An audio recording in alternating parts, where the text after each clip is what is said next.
Mettre, mettre. Ok, c'est bon, on a récupéré Corinne, on a récupéré Linda.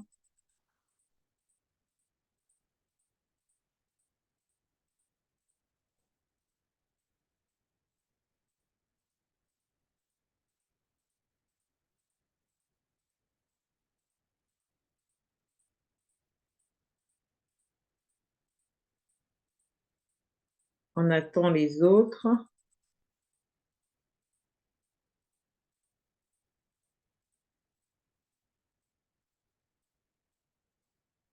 On attend que les autres se connectent. C'est bon. On a récupéré Suzanne.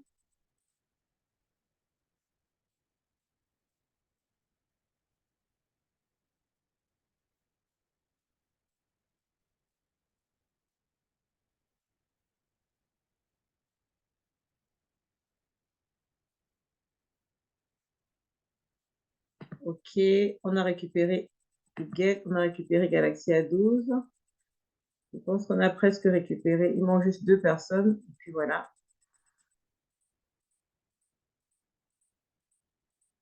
Ok, alors, Huguette, tu m'entends? Allô? Hello? Vous m'entendez pas? Moi, j'entends bien. Moi, j'entends. Et on Ok, t'entend. super. Bon, je Moi, pense qu'on a j'entends. récupéré presque tout le monde. Il ne reste que 2 personnes qui vont certainement nous rejoindre après. Donc, Huguette, je disais tout à l'heure, Mhm. par rapport à tout ce que tu as expliqué, il faut s'appuyer sur le Seigneur, sur notre Dieu, avec la prière, la confiance, la foi, tout ce que nous savons. Mais souvent, il y a des situations qui se présentent à nous. Tu pries, tu as l'impression que rien n'avance. Tu Mhm. jeûnes, tu chantes, tu loues. À un moment donné même, tu te demandes, mais je ne sais pas, où il y a le favoritisme. Parce que quand c'est les autres qui prient, moi, je vois les avancées. L'autre vient tout le temps me donner les témoignages. Je suis à l'église. Une était dans la même situation que moi. Elle avait un problème au boulot. Elle a prié. Oh, elle est venue témoigner. Vraiment, nous bénissons le Seigneur avec la prière que nous avons fait. Vraiment, mon chef, il m'a même donné la promotion. Ou bien l'autre vient dire qu'on a même changé mon chef. Il y a un nouveau chef qui vraiment maintenant me favorise. Je vois la main de Dieu sur ma vie, la main puissante de Dieu sur ma vie. Ou bien une autre vient te dire que par rapport à son mari qui vraiment était tout le temps dehors parce qu'il la méprisait, la belle famille, il est parti, il est tombé sur une femme avec qui il a eu une relation. Finalement, la femme l'a tellement déçu.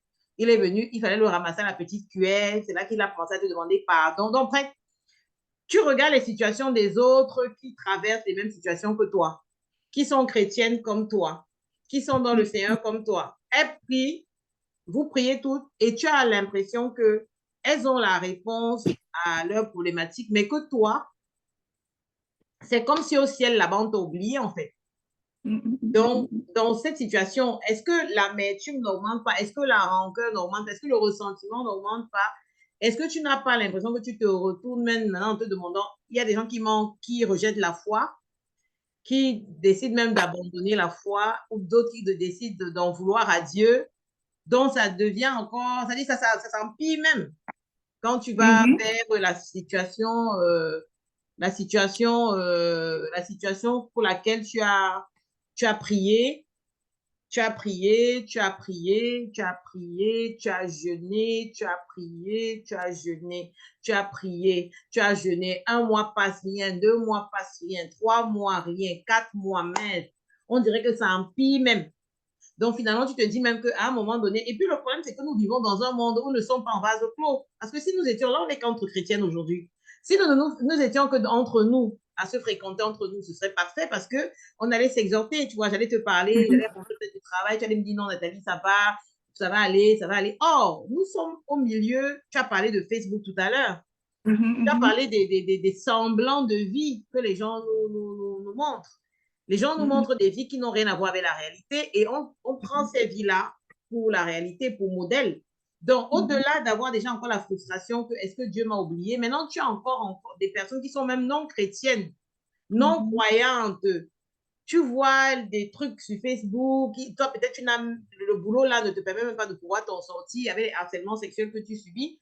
Tu as d'autres qui sont les postes que on m'a nommé tel. Tu sais que toi, tu te préserves. Tu veux obéir à la parole, tu veux que ton cœur soit purifié, mais tu regardes, toi, tu fais ton activité, tu ne t'arrives pas à t'en sortir. Tu vois que une camarade là-bas, elle a non seulement toutes les bénédictions du monde. C'est vrai, on va nous dire que l'ennemi est le prince de ce monde, donc ceux qui ne sont pas en Christ n'ont pas les attaques qu'ils ont.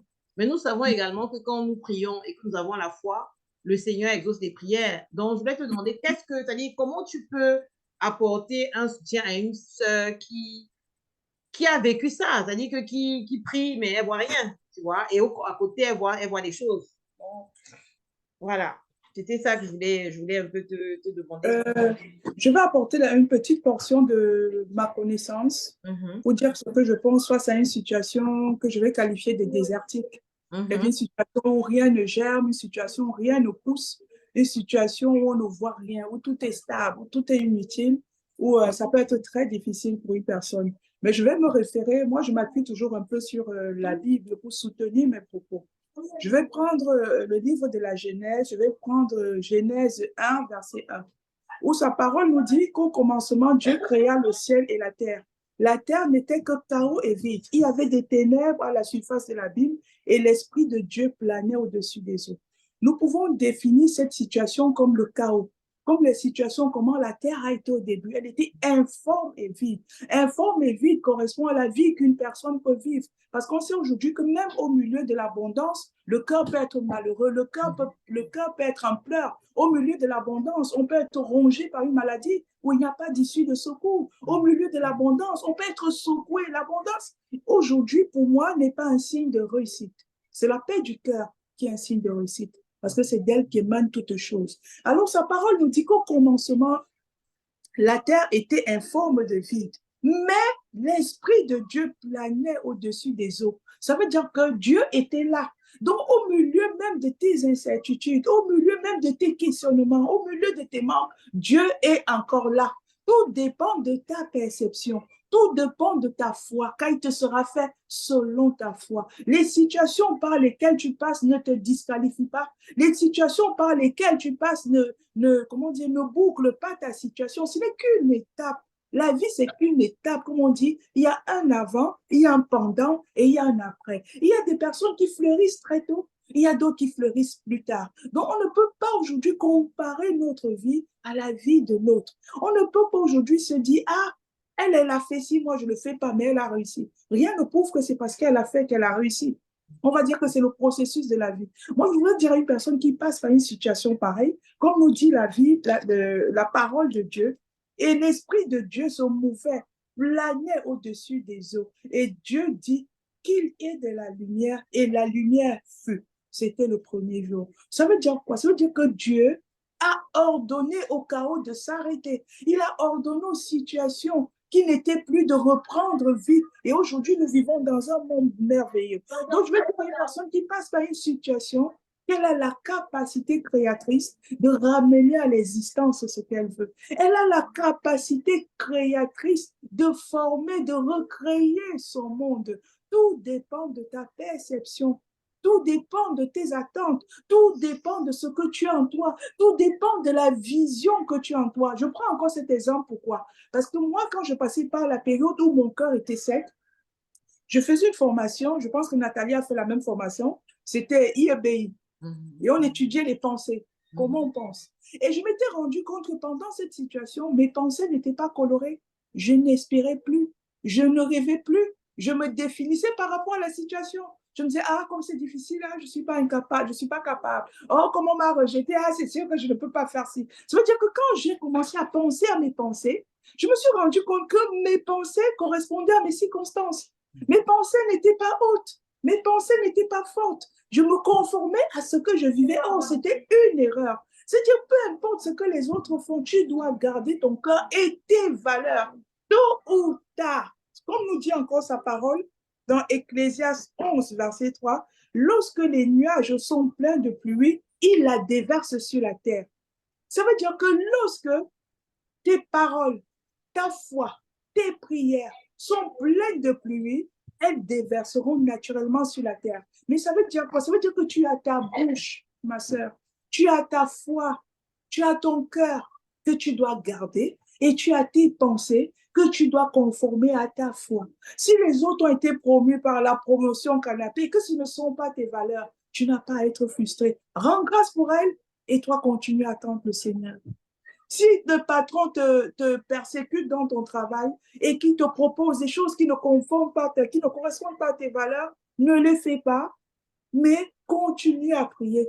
Tôt ou tard, Dieu répondra. Ça peut être difficile, ça peut être compliqué, mais la foi peut tout.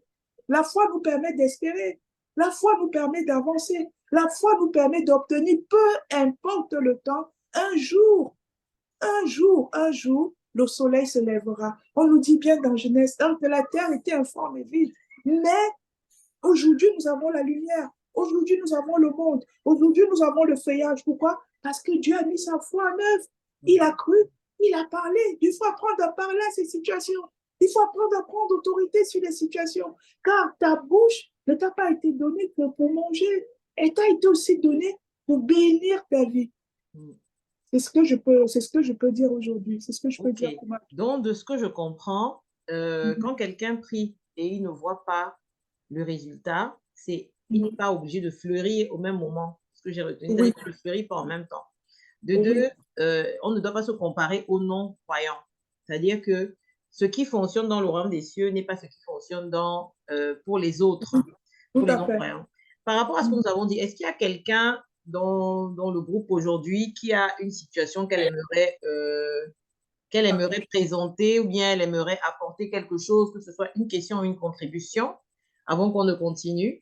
Donc, si c'est le cas, vous pouvez démuter, parce que je vois que tous vos micros sont fermés. Vous pouvez ouvrir vos micros, la personne qui aurait peut-être besoin de parler, et puis elle pourrait donc contribuer ou poser une question, je ne sais pas, avant qu'on ne continue.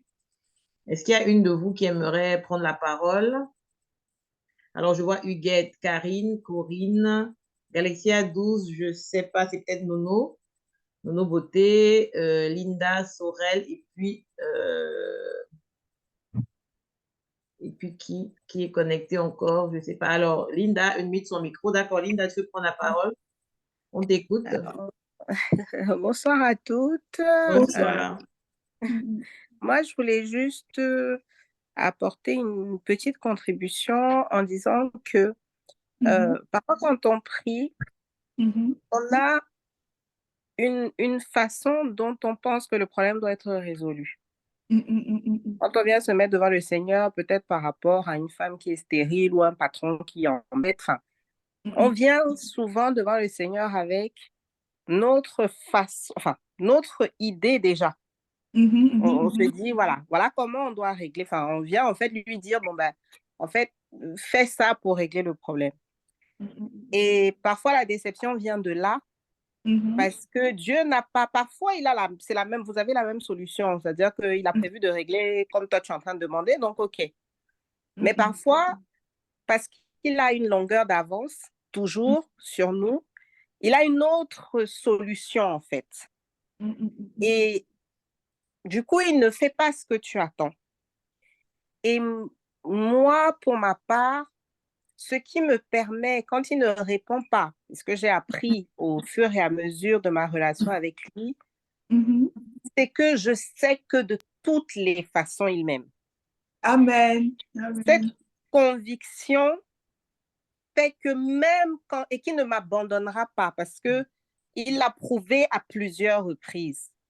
Et cette conviction fait que même quand il ne répond pas au moment, même quand c'est difficile, je sais qu'il ne peut rien faire pour mon mal, parce que je sais que sa nature est amour, et qu'il m'aime d'un amour indéfinissable, inexplicable. Donc, cette conviction de ce qu'il est, de son amour, en fait que je m'accroche, en fait, quand le doute veut arriver, quand l'amertume veut arriver, quand effectivement on peut regarder à côté et se dire, mais l'autre, pourquoi lui, pourquoi il a répondu ça, et puis moi, il n'a pas répondu, et pourquoi moi, ça doit toujours être plus dur, parce qu'effectivement, il y en a pour qui c'est plus facile, encore qu'on le voit de l'extérieur, parce qu'on ne sait même pas toujours ce que les gens vivent à l'intérieur. On voit une vie de quelqu'un de l'extérieur, ça a l'air de fleurir, mais on ne connaît même pas sa vie intérieure. C'est vrai. Mais quoi qu'il en soit, moi, en tout cas, j'ai cette conviction et je m'accroche en fait à l'amour qu'il a pour moi. Donc, quand c'est difficile, je crie à lui et je lui dis, mais aide-moi, parce que je n'ai pas forcément la force. Ok, tu as décidé de ne pas répondre maintenant. Ok, tu as décidé que je vais encore souffrir, mais aide-moi dans cette voie, parce que je sais que la voie que tu as choisie là, c'est forcément une voie pour mon bien. Et j'ai tendance à comparer le Seigneur à une mère, parce que je suis une mère. Et donc, quand je regarde mes enfants et que je vois l'amour que j'ai pour eux, et que je suis convaincue que l'amour que Dieu a pour moi est au-dessus de l'amour que j'ai pour mes enfants. Du coup, je me dis, quand je les punis ou quand je fais certaines choses, parfois ils me demandent des choses, je ne réponds pas. Parce qu'eux, ils ne comprennent pas. Ils sont tristes sur le moment. Ils sont fâchés sur le moment. Un enfant peut-être de 10 ans, il va venir me dire, oui, mais moi, je veux peut-être l'iPhone 15. Je pourrais peut-être aller m'endetter ou faire je sais pas quoi, ou même lui offrir l'iPhone 15. Mais je regarde son âge, je me dis, non, il n'a pas la maturité, donc je ne vais pas lui donner. Et il va peut-être voir ses copains qui ont le même âge, à qui d'autres parents décident de donner l'iPhone 15. Il peut être frustré. Mais plus tard, il comprendra pourquoi. Donc, moi, vraiment, vraiment, ma contribution, c'est celle-là. C'est de dire qu'en fait, Dieu est amour. Et son amour est pour chacune de nous, pour chacun de nous. C'est-à-dire, je ne sais même pas comment on peut exprimer ça. Donc, quand c'est dur, la seule chose sur laquelle on peut s'accrocher, c'est de se dire, de toutes les façons, il ne m'abandonnera pas. De toutes les façons, il va faire ce qu'il a à faire. Et de toujours lui demander, parce que lui-même, il sait que c'est dur. Puisqu'il s'est fait, il a été cher, donc il sait que c'est dur. Il sait que pendant qu'il bénit peut-être Nathalie, je peux avoir l'amertume dans mon cœur. Et là où je suis d'accord avec Huguette, il faut reconnaître d'abord. Il faut reconnaître que oui, là, j'ai l'amertume. Parce que si tu le caches, il ne peut même pas t'aider. Donc, il faut reconnaître peut-être que j'ai un petit pincement de jalousie là, parce que j'ai vu que Huguette a une belle lunette là, ouais, j'ai le petit pincement. Si tu viens vers ton père qui est Dieu en lui disant, Seigneur, ouais, le petit pincement de jalousie ici. Ouais, je sais que je ne dois pas éprouver ce genre de sentiment. Lui-même, il va encore t'aider à ne pas avoir ce genre de sentiment. Donc, il faut être vrai avec lui. Je pense que s'il y a bien une personne avec qui on peut venir lui dire, oui, j'ai même des mauvaises pensées. Ouais, Seigneur, j'ai vu le mari de Pauline. Ouais, le mari de Pauline est beau. Lui, tu vas venir lui dire, mais écrire à lui en disant, mais Seigneur, tu sais que je suis charnelle. Je sais que je ne dois pas, mais je n'arrive pas. Chaque fois que je vois le mari de Pauline, là, ouais, il me fait des clins d'œil. Mais Seigneur, je sais que ce n'est pas bon. Seigneur, aide-moi. Et il va trouver la solution. Mais si tu viens en te disant, voilà, Pauline, j'ai remarqué qu'elle parle mal à son mari. En fait, même son mari devait... Seigneur, fais que le mari de Pauline me regarde. Enfin, je sais pas, des fois aussi, on a des prières. Oui, Seigneur, c'est peut-être pas ton plan, Pauline. Enfin, voilà. Donc, voilà. Donc, voilà, c'est tout ce que je voulais dire. Amen. Wow. Ça commence à monter là, ça monte. Amen, pasteur, amen. Amen. Ça monte là. Donc, en fait, maintenant, dans tout ça, j'ai écouté, donc Linda a parlé de reconnaître l'amour inconditionnel de notre Père, de savoir qu'il est là. Guette avait parlé tout à l'heure des fleurs qui fleurissent pas en même temps, de la foi, de garder les valeurs, etc. Et maintenant, je voulais vous poser une question par rapport à nous dans le royaume, parce que là, on va dire oui, garde ta foi, ne baisse pas les bras, ça viendra. Ça fait 8 ans que tu attends l'enfant n'est toujours pas là, mais attends, ça fait 10 ans, attends, en même temps, continue, bénis l'autre, voilà.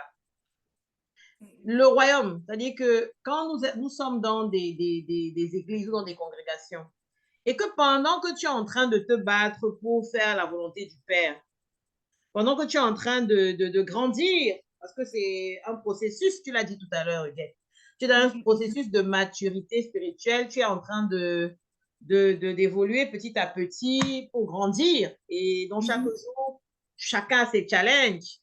Comme Linda disait, peut-être que tu es amoureuse secrètement du mari de ta sœur et tu pries tout le temps que le Seigneur enlève ce truc-là.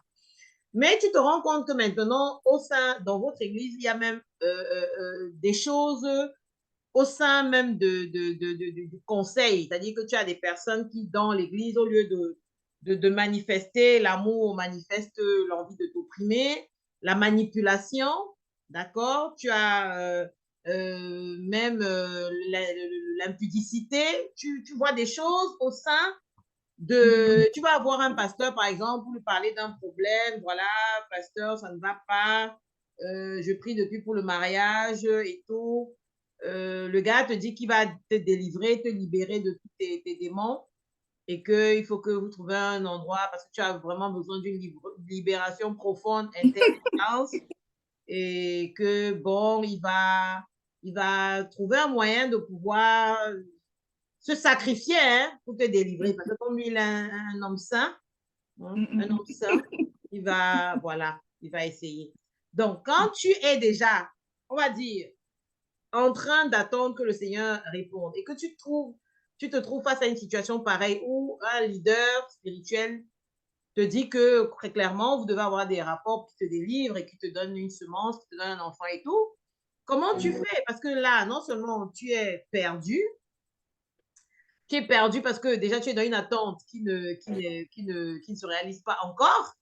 Et maintenant, les personnes qui sont censées pour toi être des modèles, qui doivent te montrer le chemin et la foi, parce que quand tu vas rencontrer, comme je t'ai dit, là on est entre nous, tu vas venir voir le gars, va te dire non, Nathalie, t'inquiète pas, le Seigneur va faire. Est-ce que tu as essayé peut-être l'insémination? Est-ce que le Seigneur va te donner une parole de connaissance à toi, Huguette, ma soeur, pour que tu me fortifies, tu m'encourages? Peut-être que j'étais bloquée par l'insémination. Peut-être que je disais que je ne fais pas d'insémination, je n'ai pas d'enfant, mais je ne ferai pas d'insémination, ça viendra tout seul. D'accord? Ça viendra tout seul. Donc, je n'ai pas de raison de me faire inséminer. Et avec toi, peut-être tu dis, non, Nathalie, vraiment, tu n'as pas encore d'enfant peut-être, mais je crois qu'il faut que tu envisages l'insémination artificielle. Tu te donnes une parole de connaissance, une parole de sagesse. OK? Et peut-être parce que je t'écoute et que je sais que tu m'aimes, comme il a parlé d'amour, je vais décider d'aller consulter. D'accord? Peut-être parce que je suis mariée, mais on n'a pas d'enfant, on est déjà à 10 ans de mariage et tous les deux, on dit non, le Seigneur n'a pas besoin qu'on l'aide. D'accord? C'est notre pensée. Dieu n'a pas besoin qu'on l'aide. Il est capable de donner un enfant à une femme qui n'a pas d'utérus. Je ne vois pas pourquoi je vais aller faire l'insémination. Ça fait 10 ans. Tu peux avoir Linda. Linda te dit non, ma soeur Nathalie, non. Moi, je te dis, je connais plusieurs sœurs à l'église qui sont passées par l'insémination. On ne vous en parle pas. Elles sont passées par l'insémination. Le bébé qu'on est venu présenter là il y a 4 ans, c'était un bébé éprouvette. Le bébé qu'on a présenté à l'église il y a 2 ans, moi je te dis, enlève ces blocages, ce frein que tu te mets et ton mari et toi, passez à l'action. Donc, ce genre de conseil que tu attendrais peut-être une révélation d'une sœur, le leader qui va te dire, au lieu de te dire, oui, ma sœur Nathalie, voilà ce que tu peux faire, il te dit que je vais maintenant coucher avec toi. Parce qu'effectivement, ça fait 10 ans que tu n'as pas d'enfant. Tu es marié, certes, mais peut-être parce que le gars aussi au fond de lui, il te voulait. Il te voulait et il te dit maintenant, bon, moi je pense que je vais me sacrifier, et on va passer à l'action. Comment donc tu fais? C'est des cas vrais. Moi j'ai plein de cas vrais. J'ai des cas comme ça, des sisters qui m'ont raconté qu'elle arrive chez le pasteur, il se montre que non, il faut la caresser, la toucher, que vraiment, machin et tout. C'est pas forcément l'église que je fréquente. Je veux dire, plusieurs personnes sont dans plusieurs églises. J'ai même des sisters qui sont allées, qui avaient... Bon, le problème, c'est qu'il y a toujours la compromission là-dedans à un moment donné. Donc, j'attends d'abord ta réponse, Huguette, avant de continuer. Huguette, tu es MDR, là.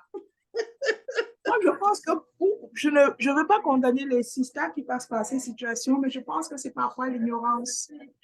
Ah ouais, d'accord. Oui, c'est l'ignorance qui peut pousser une sister parce qu'elle ne connaît pas la vérité, à se laisser malmener, tripoter. L'ignorance. Elle devient victime au fait de l'ignorance.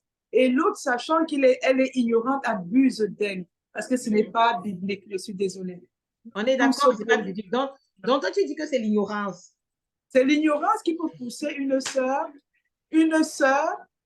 à se mettre sur cette position parce qu'elle ne connaît pas la vérité.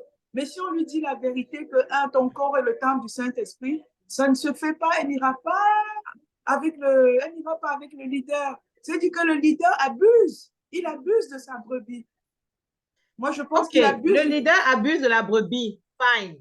Mais la brebis sait qu'elle ne doit pas. Parce que dans nos églises, c'est quand même clair. Quand tu vas à l'église, on te dit que l'impudicité, l'adultère, le pasteur est marié, tu es marié. Vraiment, je ne vois pas comment on va faire. Je ne sais pas si on se comprend. Hein. Je veux dire, toute personne qui vient dans une église, avant même d'arriver à l'église, quand toi, tu sais que tu te maries, quand tu te mariais là, on a dit que les époux se doivent fidélité, se quoi assistance. Tu ne savais pas que tu devais être fidèle. Tu sais que ton pasteur est marié, donc il doit être fidèle. C'est vrai que lui, il abuse de toi. Mais toi, la brebis, je ne sais pas, est-ce qu'on peut dire que tu ne sais pas ou bien que tu acceptes aussi parce que tu te dis que le pasteur est ouin et que ton mari n'étant pas ouin, peut-être le sperme de ton mari, c'est peut-être pour ça que ça ne donne pas. Qu'est-ce qui fait que, je ne sais pas, l'onction pastorale peut te délivrer? Mais non, c'est l'ignorance. D'accord. Je prends ça pour l'ignorance. Je me dis qu'elle est ignorante de la vérité. Elle est ignorante. Oui, c'est l'ignorance. Sans la juger, je pense qu'elle est ignorante. L'ignorance de la vérité, d'accord. Et comment tu fais donc? Dans l'ignorance de la vérité, parce que nous, on est en train de parler de foi. Puisque là, tu as parlé de garder ta foi, de chercher le Père. Quand maintenant tu arrives une fois où l'autorité ecclésiastique placée au-dessus de toi te montre ce genre de facilité, enfin de défiance, comment tu fais en tant que chrétien par rapport à ta foi? C'est pour ça qu'il est important de méditer la parole de Dieu qui nous instruit véritablement. Parce que tant qu'on ne médite pas la parole de Dieu et qu'on ne connaît pas ses préceptes, on fera beaucoup d'erreurs. C'est pour ça qu'on parle de marche de la foi. Donc aujourd'hui, elle peut être ignorante et puis demain, se dit non, je n'ai pas à le faire. C'est pour ça que je parle d'ignorance simplement. Parce que la vérité se trouve dans la parole de Dieu qui dit tu connaîtras la vérité t'affranchira. Donc, tant que tu ne connais pas la vérité, tu vas marcher dans l'ignorance. C'est dit, tout le monde va te mentir, tout le monde va abuser de toi, tout le monde. C'est pour ça que je dis, prions pour ces sisters afin que le voile de vérité, se déchire et qu'elle-même, elle se rende compte que non, elle ne doit pas tomber. Si son berger a la faiblesse de le faire, qu'elle lui dise, papa, je t'en supplie, c'est une erreur, ne le prends pas mal et qu'elle prie pour lui, qu'il le comprenne, voilà. D'accord. Et ça reste quand même son papa, elle ne change pas d'église. C'est quand même, c'est compliqué quand même. Parce que quand tu as déjà le rapport qui est biaisé comme ça, c'est compliqué. C'est compliqué. S'il arrête de le faire, s'il arrête, je me dis, elle peut rester s'il arrête et qu'il reconnaît. Mais s'il insiste, il devient une pierre d'achoppement pour elle, la pauvre. Effectivement, et pour lui-même.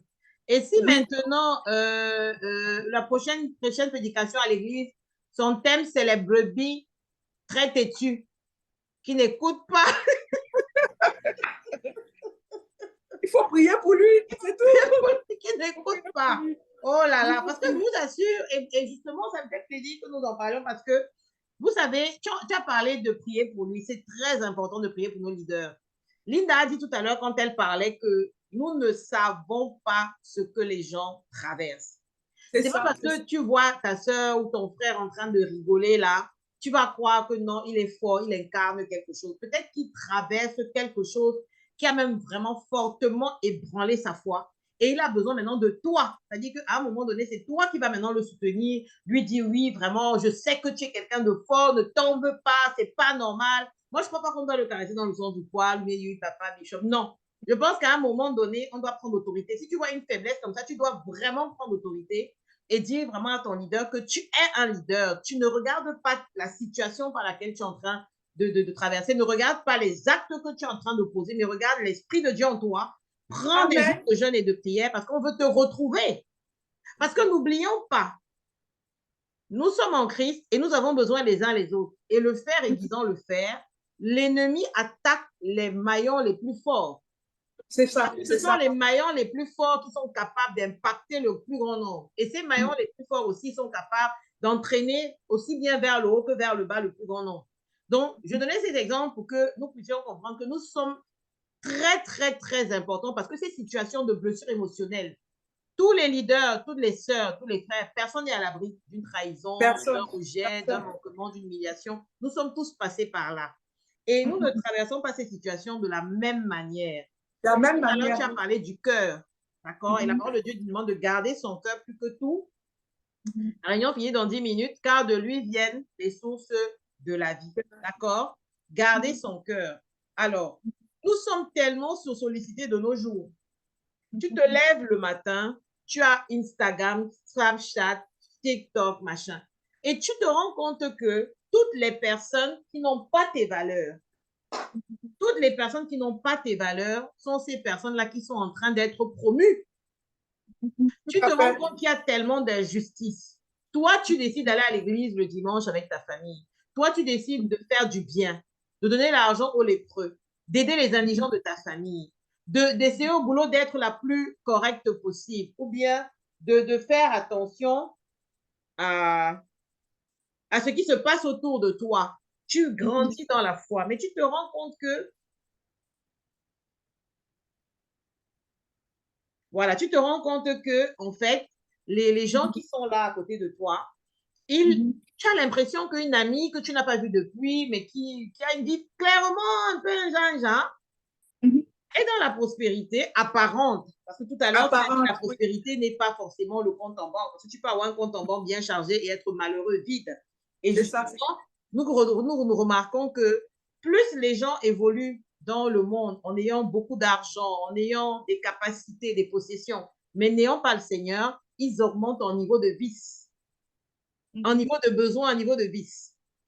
Parfois, tu entends une jeune dame qui te dit, voilà, j'étais avec tel grand homme, très connu, très célèbre, qui voulait être avec moi, et le gars m'a demandé des choses bizarres. Des choses bizarres. C'est-à-dire qu'en fait, tu as l'impression que plus les gens obtiennent du pouvoir, de l'argent, de la renommée, mais qui n'ont pas le Seigneur, ils vont justement évoluer également dans c'est-à-dire la profondeur de l'abîme au niveau de vice. Et ils vont tirer un grand nombre avec eux, puisque ce grand nombre-là les voit comme modèle. Oui. Et ça va donc dérégler les repères. Donc, nous qui sommes en Christ, nous devons justement de pouvoir garder notre foi, prier pour nos leaders. Parce que moi, quand je regarde les leaders sur Internet, je connais des pasteurs qui ont connu la dépression. J'ai assisté à un séminaire au Palais des Sports où le pasteur Joël Francis Satou disait qu'en 2019, il voulait se suicider. En 2019, il a dit qu'il voulait se suicider. On est en 2023. Il s'est marié en 2022 avec Simian. Mais en 2019, parce qu'il avait déjà été marié avec une femme, il avait une mauvaise relation avec sa dame, la dame disait qu'il la battait, les enfants étaient sortis. Donc, le ministère l'avait blacklisté malgré ce qu'il avait pu apporter. Et il était devenu persona non grata, on ne donnait plus le visa pour nulle part. Il a dit, mais vraiment, il était tombé très bas. Pourtant, c'était un couple que moi j'admirais. Nous sommes dans le royaume dont on se connaît. Ok, dans le royaume, nous avons nos parents, on se connaît plus ou moins. Ces pasteurs, je ne parle pas de. Parce qu'il y a une infinité de pasteurs encore qui existent. Hein? Une infinité de pasteurs qui existent. C'est-à-dire que quand je suis allée au Cameroun à cette conférence, il y a le prophète Ekanela qui a fait une réunion avec les pasteurs, mais il y avait au moins 200 personnes qui étaient tous des pasteurs. Donc, il y a beaucoup de gens qui ont la vocation pastorale, mais tout le monde n'a pas l'impact de certaines personnes. Et donc, l'ennemi va cibler sur ces personnes qui ont de l'impact. Voilà pourquoi nous devons prier les unes pour les autres. Quand tu vois une sœur qui se lève et qui a pour leitmotiv le Seigneur, la parole de Dieu, nous devons savoir que ce sont des sentinelles pour pouvoir prier pour elle, parce que l'ennemi va l'attaquer de plein fouet. Quand quelqu'un se lève sans avoir pour modèle la parole de Dieu, quand quelqu'un se lève, nous avons vu toutes ces personnes influenceuses sur Internet qui ont des mobiles divers et variés. Donc, vraiment, ce n'est pas du tout les mobiles ni les valeurs du royaume. Et vous voyez comment c'est ça. Tu vas faire un direct, tu vas parler d'intégrité, de fidélité, d'amour, de foi. Tu auras 10 personnes connectées, mais c'est 10 personnes de valeur parce que tu as des citoyennes du royaume. Des personnes qui transportent en elles des arbres, des fruits et des dynasties. Or, ces personnes-là sont tellement attaquées que nous ne nous rendons pas compte que nous devons être la gardienne de nos sœurs et ouvrir les yeux pour nos sœurs. Ouvrir les yeux, c'est-à-dire que regardez, est-ce qu'elle va bien? Tu appelles, oh, j'ai pas eu telle personne depuis longtemps, qu'est-ce qu'elle devient? J'espère que ça va, parce que nous avons besoin de nous soutenir les unes les autres. J'ai parlé des déviances là, des hommes de Dieu, etc. La personne pour en arriver là, ça veut dire que non seulement il a d'abord rétrogradé le Seigneur, il a coupé, il a mis le Seigneur loin, il a fermé la voie du Saint-Esprit, il est entré dans laisser que la chair remonte, alors que c'est quelqu'un qui a peut-être déjà crucifié sa chair. Donc, il n'y a rien qui est immuable et définitif. La seule chose, c'est que nous devons garder le verset biblique qui nous parle de l'huile que nous devons avoir dans nos langues.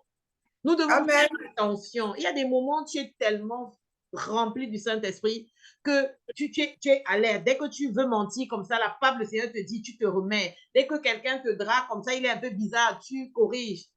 Corinne veut parler. Ok, Corinne, vas-y. Vas-y, Corinne. Non, pas. Bonsoir tout le monde. Non, non, je voulais juste te dire que ce thème, il faudrait vraiment qu'on le refasse la semaine prochaine, par exemple. D'accord. Parce que je le trouve très intéressant. Ok. Particulièrement pour moi qui a une grosse blessure émotionnelle. Oui, okay. Donc, j'aimerais qu'on refasse un point pour avoir les la semaine prochaine. Parce que ça, on finit dans 4 minutes, donc on se reconnecte toutes la semaine prochaine, jeudi à 20h. Parce que ça va finir dans 4 minutes, mais le rendez-vous est donc pris. Merci Corinne pour jeudi. C'est vrai à 20h pour continuer. Oui. C'est vrai que tu peux nous donner les clés. Oui, les clés. On peut le faire en une fois. Oui, on ne peut pas le faire en une fois. Ok. Voilà, on ne peut pas le faire en une fois. On a parlé de beaucoup de choses. Donc, on va continuer là. Maintenant, on va parler des clés. Bon, on en parlera certainement la semaine prochaine parce que là, on n'a pas beaucoup de temps. Donc, ce que je voulais dire, c'est que nous devons vraiment être les sentinelles les unes des autres parce que parfois, on ne sait pas. Tu peux avoir quelqu'un que tu vois faible, quelqu'un qui prie, hein, et tu te dis, ah non, c'est l'enfant de Dieu. Elle a l'habitude d'aller à l'église, donc ça va. Je sais que Dieu va gérer. Non, Dieu va gérer. J'ai une petite sœur comme ça qui est décédée, qu'on a enterrée la semaine dernière, que j'avais vue au deuil de son père. J'avais vu qu'elle n'allait pas bien. J'ai essayé de lui parler, comme je fais d'habitude. Elle m'a parlé, comme elle m'a parlé, mais j'ai senti qu'elle était éteinte. D'accord? Mais j'ai juste dit, oh, le Seigneur va l'aider. Oui, on va, voilà. Ah, la messe commence à 20h. Tu veux qu'on mette à quelle heure? Parce que je vois quelqu'un qui a mis la messe commence à 20h. Tu veux qu'on mette à quelle heure? Moi-même, ce soir, j'ai prié là. Oui, non, là, on va arrêter. Donc, dès que ça se coupe, c'est fini. On ne va pas continuer. Mais c'est pour la semaine prochaine. Quel est l'horaire qui vous arrange? Oui, ah, coucou Flore. Ok, Flore, tu veux qu'on mette à quelle heure la semaine prochaine, jeudi? Quelle heure t'arrange? Je ne te vois pas. Ah, 18h30, heure du Cameroun ou bien heure de la France? C'est vrai qu'un peu plus tôt, ça peut être bien. 18h30 pour heure de quoi? De la France ou du Cameroun? Heure du Cameroun, 18h30. Donc, 19h30, heure de la France. OK. Donc, 30 minutes plus tôt. Ça vous arrange? Oui, moi, ça m'arrange. OK. Donc, on fait donc 19h30 la semaine prochaine. Ça va se couper. Donc, je vais dire, bon, voilà, on va prier avant d'arrêter. On va prier. On va prier. On va élever la voix. Linda, s'il te plaît, si tu peux prier pour nous avec le guette, on va dire amen. On va continuer. Donc, on va recommander les sœurs au Seigneur avant, pour la fin de la semaine et puis pour nous retrouver également la semaine prochaine. Comment que le Seigneur nous fortifie, qu'il nous aide et tout. Voilà. Donc, tu vas élever la voix pour nous. Seigneur, nous te bénissons, nous te rendons grâce d'avoir été présent parmi nous ce soir et de nous avoir éclairé de ta parole, Papa. Je voudrais te recommander toutes les sœurs, tous tes enfants qui sont présents ici ce soir. Seigneur, veille sur nous. Permets que tout ce qu'on a dit ne soit pas volé par l'ennemi. Rencontre-nous chacune, Seigneur, au carrefour de nos besoins et permets que nous nous retrouvions jeudi prochain pour continuer encore à échanger, à se fortifier et à bénéficier de tes clés et de ton amour infini. Recouvre chacune de nous, nos familles, nos maris, nos enfants, sous le sang précieux de ton Fils Jésus-Christ, au nom puissant de Jésus-Christ. Amen. Amen. Amen. Que Dieu vous bénisse toutes, qui vous augmente, qui vous protège, qui fasse de vous les sentinelles et revêtez l'armure du chrétien chaque jour. Amen. Revêtez l'armure, dans Corinthiens, revêtez l'armure. Bonne fête de Pâques. Amen. Bonne fête de Pâques. Merci. Bonne fête de Pâques. Que Dieu vous bénisse. Merci Nathalie pour l'initiative. Merci. Bisous, bisous. Bisous, ciao.